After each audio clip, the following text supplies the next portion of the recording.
బంతిపూలు చూసారా ఎంత బాగున్నాయో. ఇవైతే డార్క్ ఎల్లో కలరు, ఊకబంతి అంటారు తెలుగులో, అయితే ఇంగ్లీష్లో ఏమంటారో నాకు తెలియదు. ఈ పువ్వులు అయితే మట్టుగా కేరళలో ఎప్పుడూ పూస్తాయి అన్నమాట. ఈరోజు ఆ రోజు అని ఏమి ఉండదు, మనం అలా నాటుకుంటూనే ఉండాలి. ఏ సీజన్లోనైనా అలా పువ్వులు వస్తూనే ఉంటాయి అన్నమాట. నా దగ్గర అయితే ప్రజెంట్ అయితే 3 రకాల బంతిపూలు ఉన్నాయి. ఇంతకు ముందు అయితే 6 రకాల బంతిపూలు ఉండేవి.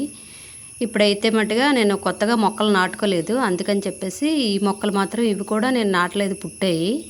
ఇదిగోండి 2 రకాలే మాత్రమే ఇప్పుడు చూపిస్తున్నాను. నెక్స్ట్ ఇంకో రకం చూపిస్తాను. ఆరెంజ్ కలర్ కూడా ఉన్నాయి.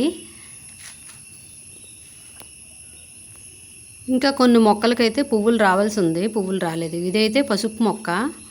పసుపులో ఇదో వెరైటీ అనమాట, రౌండ్గా ఉంటుంది పసుపు. ఇదిగోండి ఎక్కడ చూసినా బంతి మొక్కలే, చాలా ఎక్కువ బంతి మొక్కలు నాటుకున్నాను నేను. ఆ తర్వాత విత్తనాలు పడి మొక్కలు వచ్చాయన్నమాట. నేను సీజన్ కాదేమో రావేమోనని నాటుకోలేదు. నాటుకోకపోయినా సరే ఆ విత్తనాలు పడి మొక్కలు వచ్చి నాకు పువ్వులు పోస్తున్నాయి చూడండి.